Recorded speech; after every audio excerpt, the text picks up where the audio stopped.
Bienvenue au Road to the IPO, les podcasts des entrepreneurs aguerris et aussi au The Antoine Héroldi Show avec Antoine Héroldi. On est à l'HEC Montréal avec les deux fondateurs, les cofondateurs de l'application Moco. Fait que, bonjour, ça va bien? Bonjour, Bonjour, André et Anthony. Fait que, parlez-nous un peu de vous deux. Pour commencer, avant qu'on commence à parler plus de votre application et autres, parlez-moi de vous deux. Comment est-ce que vous connaissez votre background et... Bon, moi j'ai commencé en fait, donc qu'est-ce qui se passe? Moi je viens, là c'est drôle parce que moi je viens d'un background déjà sportif. OK. J'ai commencé depuis que je suis tout petit, je joue au foot. OK. J'ai vraiment un background sportif dans le soccer, OK. si on appelle ça au Québec. Puis pendant tout mon cheminement de la jeunesse, c'était le soccer. Et après, ce que j'ai voulu, si tu me demandais ce que je voulais faire quand j'étais plus grand, c'est entraîneur de soccer. Ah ouais? C'est ça mon rêve. À la Coupe du Monde? Non, mais juste entraîneur de soccer. OK, entraîneur de soccer. J'avais 6 ans, puis on me demande, tu veux faire quoi quand tu es plus grand? OK. Je vais être entraîneur de soccer. OK, wow. Et je l'ai réalisé. Tu Je l'as l'ai fait réalisé. parce que jusqu'à aujourd'hui, je coach, OK. j'entraîne les jeunes, je redonne à la jeunesse dans les écoles secondaires, au primaire.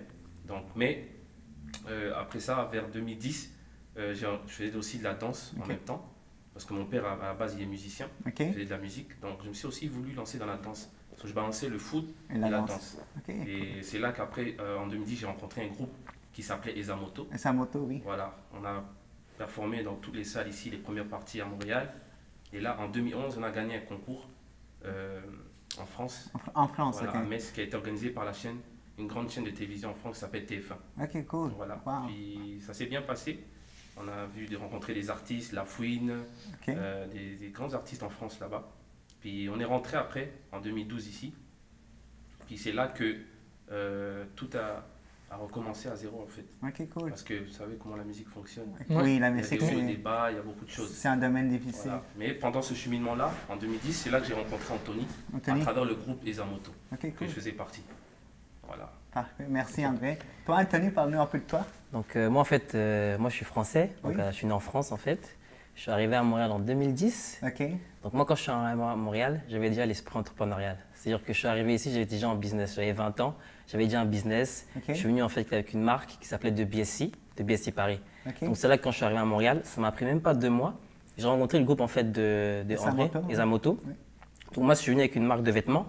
J'ai créé une marque de vêtements et ce que j'ai fait automatiquement, c'est que je me suis associé avec eux pour en fait les sponsoriser pour qu'ils portent ma marque. OK, cool. Donc ça m'a permis en fait, après 2 mois à Montréal déjà, d'ouvrir mon réseau avec des promoteurs, des gens dans la musique, des gens en business. Donc ça m'a tout de suite ouvert le côté business. OK. Donc après ça en fait en 2013, j'ai créé une autre plateforme en fait qui s'appelait Inside.com. Insight.com, oui. Donc ça c'est dans le monde de la tech. OK. J'ai créé en fait Inside, c'est une plateforme sociale pour le sport en fait. Donc ce que Inside ça permettait en fait, c'est que tu prennes un sport, par exemple la NBA Oui. ou la NFL, tu choisissais un seul joueur et tu avais toutes les informations. Ah, wow, OK. Twitter, Wikipédia, vidéo, c'était vraiment une plateforme intéressante. C'est tous les domaines, tous les sports confondus. Tous les sports populaires, les plus populaires. OK, cool. Et cette plateforme-là a failli être achetée par Québecor. OK, Donc wow. je me suis retrouvé à Québecor en 2014, dans le bureau là-bas où il y a Pelado. Avec Pierre Cal?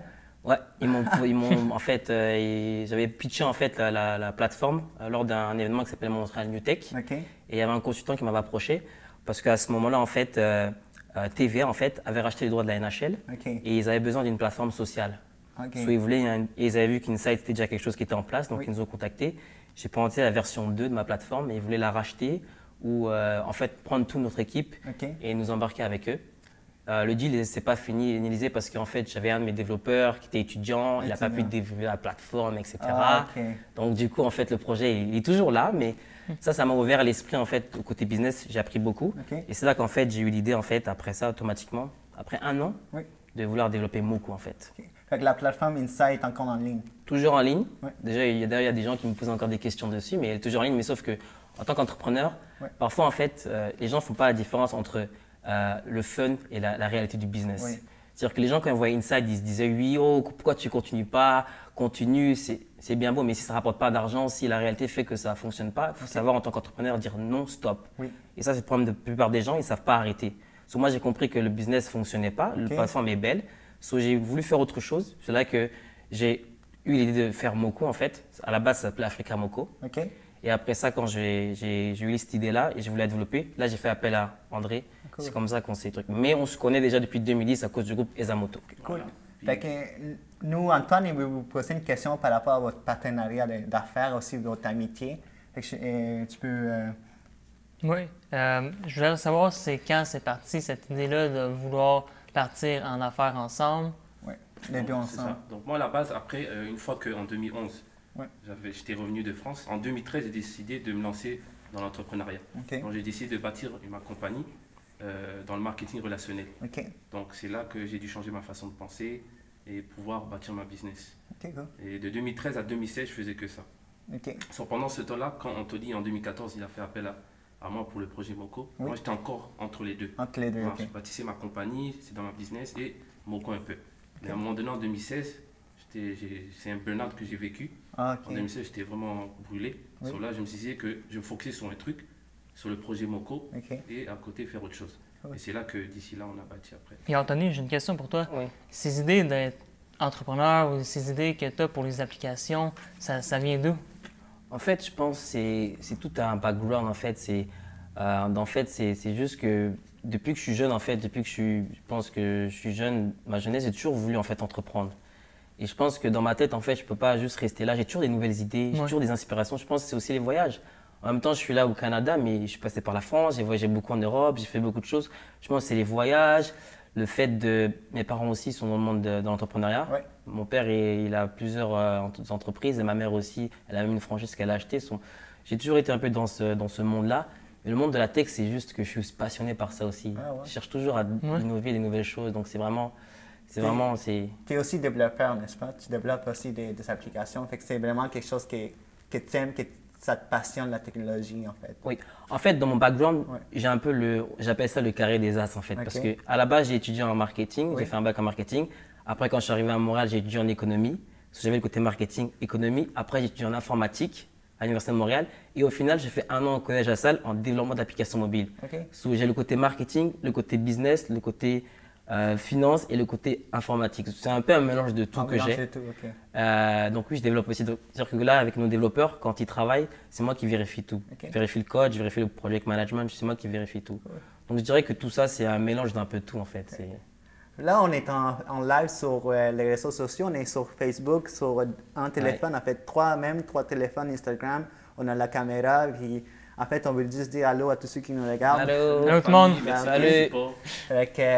Moi, je vais poser une question qui peut-être va toucher quelques-uns qui nous regardent. C'est vraiment au niveau de votre partenariat. Tu sais, parce qu'il y a beaucoup des entrepreneurs qui s'associent avec d'autres personnes, mais à la fin, ça ne marche pas. Puis vous, je pense que ça fait 10 ans que vous êtes ensemble dans différents projets. Qu'est-ce que vous pouvez dire aussi à ceux qui nous regardent? Quel type de trucs vous pouvez dire comme c'est quoi que les entrepreneurs ont besoin pour rester ensemble aussi longtemps que vous? Moi, déjà, je vais un peu expliquer comment là, actuellement, l'actionnariat est. Actuellement, on est 4. En fait, les 4 que j'ai mis dans le projet Moko et comment on s'est mis ensemble, c'est-à-dire que les 4, je les connais depuis longtemps. Le premier qui est rentré, c'était en fait, Ruben, en fait, c'est le designer, le creative director. Lui, en fait, il était déjà dans Inside avant. Donc, lui, c'est en fait un designer avec qui je travaille. Puis, la connexion que j'ai avec lui, elle est inexplicable. C'est-à-dire que quand je travaille au niveau de design, je ne peux pas travailler avec un autre designer que lui, en tout cas personnellement, parce que dès que je pense à quelque chose, il l'imagine. C'est une connexion qui est forte. Et lui, ça fait depuis déjà 5 ans, on travaille ensemble. Donc, il y a lui, il y a André. André, je connais depuis 2010. Donc, c'est tous des gens, en fait. Et puis, il y a Benoît. Benoît aussi, je connais depuis très longtemps du HEC. Donc, je dirais que toutes les personnes qui sont dans l'actionnariat, etc., c'est des gens qu'on se connaît depuis longtemps. Moi, ce que je dirais, c'est que quand vous créez ce genre de projet, c'est dangereux aussi des fois de le faire avec des amis ou la famille. Mais si vous vous connaissez bien et que chacun connaît sa tâche et connaît son rôle, ça facilite les choses. Et quand il y a un problème, il faut être straight, il faut le dire tout de suite. Il faut communication directe.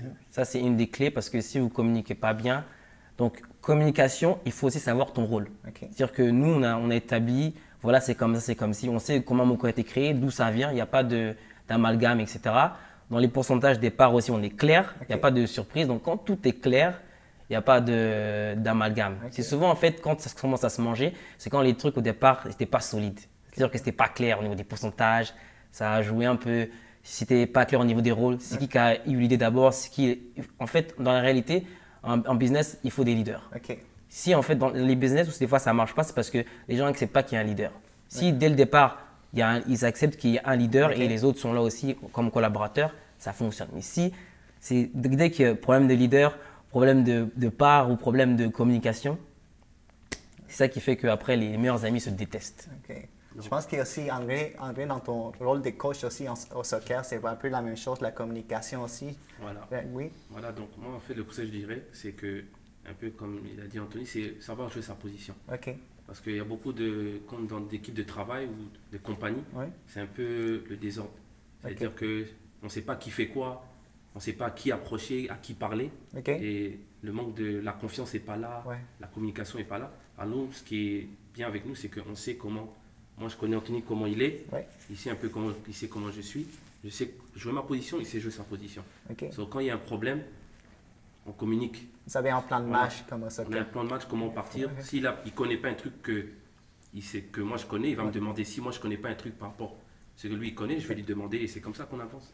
C'est comme ça qu'on fusionne. Ça, je pense que c'est vraiment important pour ceux qui nous regardent. Vraiment, qu'est-ce que la communication, c'est quelque chose d'essentiel dans l'entrepreneuriat et même dans tout ce qu'on fait. C'est vraiment un bon truc que vous avez donné pour ceux aussi qui nous regardent ici en ce moment. Mais là, maintenant, on va passer quelque chose de plus le fun, quelque chose que vous êtes en train de faire maintenant. Puis je pense que je vais laisser la parole à Antoine pour commencer. Est-ce que tu peux continuer? Ouais. Yeah. On va parler de streaming app que vous êtes en train de fabriquer. C'est un streaming app pour la musique caribéenne, si je ne me trompe pas. Africaine, oui. Afro-caribéenne et urbaine. Urbaine. Fait que ça s'appelle Moko. Oui. Fait que, comment est-ce que l'idée de Moko est venue? Comment est-ce que ça l'a apparu comme ça? En fait, je vous explique un peu ce qui s'est passé. Premièrement, après Inside, en fait, quand j'ai créé Inside, j'avais comme comment dire, j'ai pris un an sabbatique où j'ai refait ma vie, j'ai pris une maison, j'ai acheté ma voiture, j'ai travaillé normalement de 9 à 5, ça m'a fait du bien. Des fois en entrepreneuriat, il faut des fois souffler, retourner dans le monde normal et travailler, etc. Ça fait du bien, vraiment, ça te remet une santé. Et là, en fait, c'est un jour en fait, où j'étais là en train de regarder des clips sur YouTube. À la base, déjà, mon idée qui était là, c'était que j'en avais marre en fait. Je me suis dit, pourquoi faire un truc pour juste l'Amérique en fait, alors que je suis du continent africain, pourquoi pas faire un truc pour mon continent? Parce que mon continent a beaucoup de valeurs, il y a beaucoup de richesses et il y a un futur. À la base, je me suis dit, ok, là, je vais partir sur une nouvelle idée, mais je m'étais mis dans ma tête que je voulais faire quelque chose pour servir mon continent. Parce que je suis africain quand même. Je suis né en France, mais je suis africain, donc je vais faire un truc pour mon continent. Donc c'était ça, premièrement. Deuxièmement, c'est un jour, j'étais sur Internet. Et je regardais des clips sur YouTube et je me suis rendu compte que les artistes, en fait, il y en avait beaucoup qui publiaient des vidéos, mais c'était très difficile en fait d'avoir un seul endroit en fait où on peut tout retrouver facilement et même eux pour faire leur promotion. Donc l'idée déjà elle est partie de ça. C'est un jour comme ça, je regardais des vidéos et puis paf, juste comme ça, comment ouais, ça m'a flashé direct. Et la semaine qui suit, j'avais déjà le design des logos, j'avais déjà tout qui commençait à se créer, etc.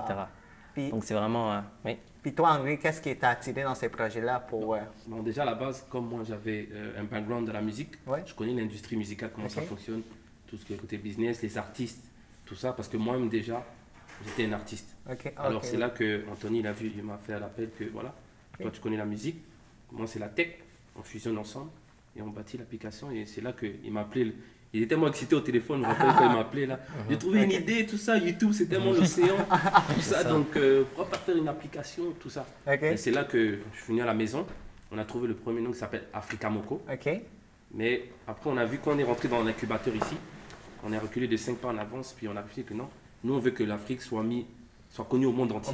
Voilà, on ne veut pas de limite, soit on a mis Moko. Moko. Voilà. Et qu'est-ce que ça veut dire Moko en fait? Ça veut dire une en fait, c'est une musique. Puis avant, ça veut dire une Afrique. Une Afrique. Maintenant, c'est une musique. Comme il a dit, on veut que n'importe qui maintenant qui veut découvrir cette musique, l'afrobeat ou quoi, qu'il y ait une plateforme où il va en fait se reconnaître et découvrir des nouvelles choses. Parce qu'il y a beaucoup de gens qui aimeraient écouter de l'afrobeat. Je suis sûr que vous en écoutez souvent avec Wizkid ou avec peut-être Drake, mais vous ne savez pas.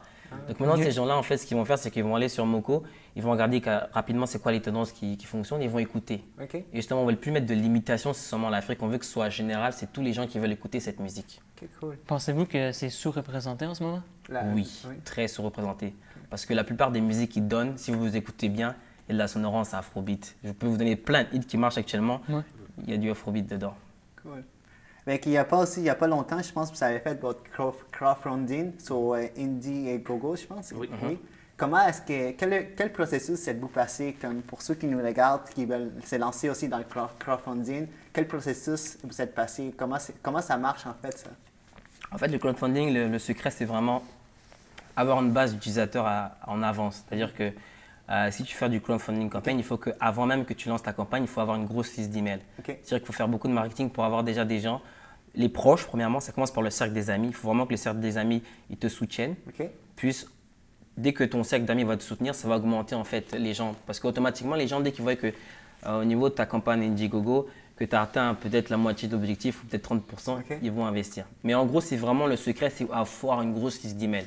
Et dans cette liste d'emails-là, ça va convertir en un pourcentage de personnes qui vont aller financer. Et comment vous avez obtenu votre liste d'emails? Comment est-ce que vous avez réussi à avoir une grosse liste d'emails, des courriels, je veux dire, pour lancer cette campagne? Avec les contacts, les proches au début. Parce que quand tu fais un crowdfunding, c'est les proches qui te supportent. Mais nous, quand on a fait le crowdfunding, c'était plutôt stratégique. Stratégique? On ne s'attendait pas vraiment que… Parce que dans la base, quand on a fait le crowdfunding, on venait de commencer. C'est pas tout le monde qui connaissait dans le temps Africa Moko. Alors, c'était vraiment stratégique. Donc, on a eu des bons résultats, comme on a eu des mauvais résultats. Mais ça a été une leçon. Et aujourd'hui, on est là, donc on peut être fiers. Est-ce que vous direz à ceux qui nous regardent que c'est une bonne façon de ramasser des fonds? Pour ceux qui nous regardent? En fait, oui, c'est une bonne façon, mais il faut faire attention. Premièrement, il faut bien savoir dans quel marché tu le lances, parce qu'il y a des marchés justement où ils ne sont pas très habitués justement à financer les crowdfunding. Deuxièmement, il faut avoir une bonne liste d'emails. Si tu n'en as pas une, ça ne sert à rien. Puis c'est ça. Puis troisièmement, il faut savoir bien choisir sa plateforme, parce que Kickstarter et puis Indiegogo, c'est deux mondes différents. C'est vraiment deux mondes différents, donc il faut vraiment bien choisir en fait. Et votre expansion en Afrique ressemble à quoi en ce moment? Là, en ce moment, on est basé au Canada. On n'a pas encore fait le lancement en Afrique. Si on aurait fait le lancement en Afrique, là, on ne serait pas ici. Là. Mais comment ça se dévoile, là, on est en train d'établir, préparer tout ce qui est à l'interne. D'abord, on est au Canada, donc il faut d'abord take over au Canada, l'Europe et après l'Afrique. Mais on a des gros plans pour l'Afrique. D'ailleurs, on a déjà un représentant là-bas, dans un pays en Afrique, en Côte d'Ivoire, et en Europe aussi, pour déjà commencer à ouvrir les portes là-bas. Je pense que vous avez des célébrités aussi qui vous soutiennent, comme Eddie King, le comédien, je pense. Donc, ça va déjà comme un support aussi dans la communauté artistique. C'est vraiment quelque chose de bien pour l'application aussi. En fait, c'est ça. En fait, le secret, la différence qui est faite entre nous et les autres, c'est qu'au niveau des contacts, des réseaux, on a des réseaux puissants. Au niveau des artistes, on connaît pas mal d'artistes. Donc, au niveau même de la promotion, ça nous facilite. Donc, on a vraiment un accès, une facilité avec les artistes, en fait. Cool. Moi, je vais parler aussi de quelque chose que j'avais regardé sur Internet pendant que je faisais ma recherche, les Moko Music Awards. Les Moko Music Awards. C'est quoi en fait ces projets-là qui s'en viennent? Donc, le Moko Music Awards, c'est… je ne sais pas si vous connaissez les BET Awards. Voilà, donc nous, quand vous regardez en Afrique, il y a des plateformes qui proposent comme des Afrima Awards, tout ça. Et nous, on a eu l'idée de faire un Moko Awards. Donc, rassembler tous les artistes, surtout les artistes émergents, et leur donner une récompense. Un peu comme les Grammys. Voilà, un peu les Grammys. Et même on ira plus loin, on va aller dans un concept Coachella Festival, en tout cas, il y a beaucoup de choses à faire, mais via la plateforme, par exemple là, il y a un top 100, etc. Donc à la fin de l'année, on va commencer à donner des trophées aux personnes, l'artiste de l'année, genre le son de l'année, le clip. Donc un peu comme ils font, mais à l'échelle un peu plus mondiale. Et nous, on va le faire à l'américaine. Parce que si on regarde bien des événements comme ça, vraiment faits de la façon dont nous, on aimerait le faire, c'est un peu à l'image de Moko en fait. C'est-à-dire que si on fait un festival ou un award, ça va être à l'image de Moko. Si vous regardez Moko, c'est comme une application à l'américaine sexy faite pour en fait la communauté africaine ou le monde africain. Donc on veut faire la même chose. Parce que je veux dire, le continent africain, on a beaucoup de richesses, mais on est mal représenté. Et c'est ça qui me dérange. C'est pour ça même que dans l'application, au niveau du design, j'étais très strict et très convivial parce que je savais que automatiquement, dès que tu parles de l'Afrique, c'est péjoratif. Mais non, l'Afrique, ça a beaucoup de richesses. Et là, justement, avec Moko, on a montré qu'avec une application, on est capable de faire des belles choses. En application, tu mets Vevo à côté, tu mets les autres à côté, on se bat. Donc, j'ai un bon designer qui est bon, donc on se bat. Il n'y a pas de oui, c'est un truc africain. Donc, il y a des gens, mais ils ne savent même pas que c'est fait par des Africains, forcément. Donc, c'est ça que je voulais. C'était ça mon message derrière, le secret, mon marketing, c'est ça aussi. En parlant de compétition, je pense qu'Antoine a une question. Le futur de l'industrie de la musique, ça ressemble à quoi pour vous avec Spotify, Apple Music? J'aime trop cette question. J'aime trop cette question. Moi, j'ai commencé, il se fait. En fait, nous, là, notre modèle économique, là, il ne va pas être comme les Spotify et tout ça. Je vous explique premièrement. Notre modèle à nous, il est basé sur les artistes émergents. Donc, en gros, déjà, nous, là, les Spotify, tous les autres, eux, leur intérêt, c'est les gros artistes. Nous, c'est pas ça. Nous, on a compris qu'aujourd'hui, avec la musique, tu ne fais pas vraiment de l'argent. Ok. La façon dont tu fais de l'argent, c'est avec les shows. Je donne un exemple, je prends un exemple d'un artiste comme Hiro, par exemple, que j'aime. Hiro, par exemple, lui, comment il a fait, c'est qu'il a créé son album, il a commencé à créer sa base de fans, il a commencé à avoir des nominations, etc. Et il a commencé à faire beaucoup de showcases. Donc les artistes aujourd'hui, leur façon de se rémunérer, c'est les showcases. Pour avoir des showcases, il faut être visible.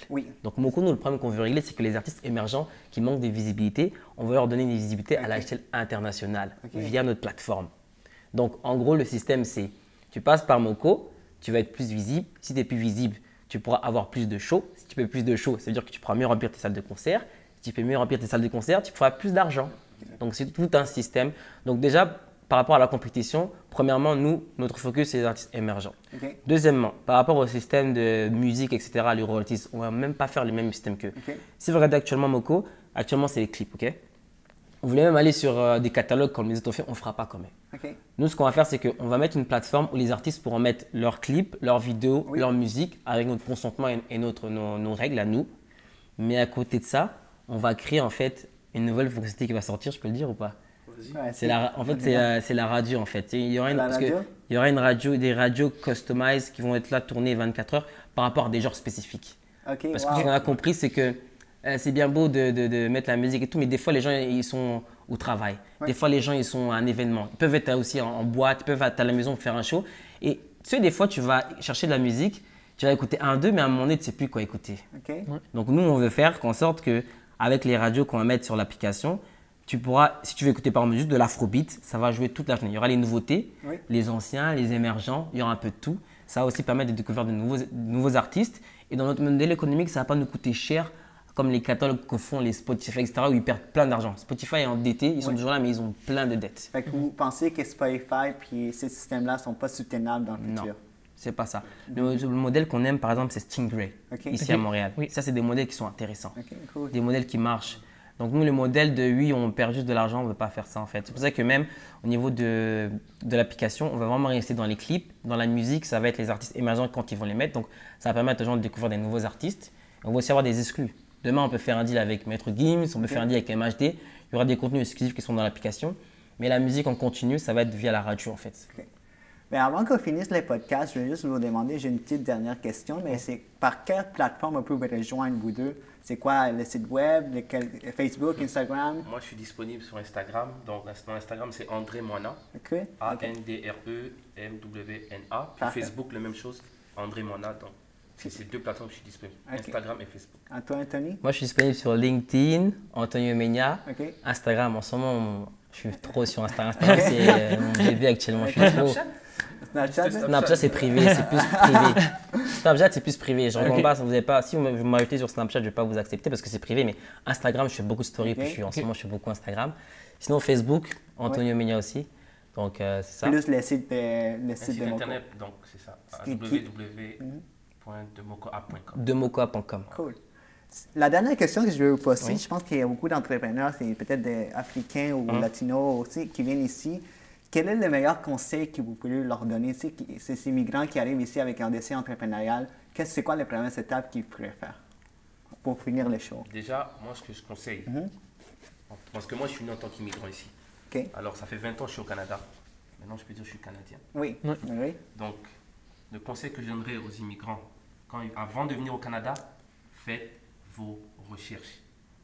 Prenez l'information, le maximum d'informations avant de venir ici, parce qu'il y a beaucoup d'immigrants. Même moi, quand j'avais ma compagnie de marketing, je rencontrais beaucoup d'immigrants qui venaient d'arriver. Et quand ils arrivaient ici, ils pensaient que c'était le rêve, c'est la belle vie, tout ça, mais après, la réalité les affrontait. Et là, ils étaient perdus. Donc, faites vos recherches avant de venir ici pour être préparés quand vous venez ici. OK, cool. Bien, wow. Toi, Anthony, qu'est-ce que tu pourrais leur dire? Moi, je dirais que de donner de la valeur. Moi, je pense que n'importe qui peut venir ici ou n'importe qui est au Canada, si tu donnes de la valeur, tu as de la détermination, tu as une vision, tu peux devenir quelqu'un. Il y a 4 ans, on était là, on était des personnes nous calculaient. Aujourd'hui, on commence un peu à avancer. Puis les gens, ils reconnaissent. Mais parce qu'on a travaillé, on n'a jamais abandonné. Même si on a eu des bâtons dans les roues, on n'a jamais craqué. On a toujours été efficace. Donc, je pense que quand tu es déterminé, tu as la vision et que tu veux réussir dans la vie, peu importe où tu es, peu importe la ville, la destination, tu vas fly. OK, cool. C'est ça. Super. Ouais, merci. Nous, on va mettre tous les liens vraiment dans la vidéo pour que vous puissiez rejoindre Anthony et André, les fondateurs de l'application Moko. Fait que c'était la fin de ce podcast-ci. Merci beaucoup à tous de nous suivre ici sur le live. Merci. Et n'oubliez pas, l'application est disponible sur Android et iOS. Ceux qui ne l'ont pas encore téléchargée, allez la télécharger parce que vous ne voulez pas manquer le bateau. C'est cool. Ça. Merci les gars. Merci.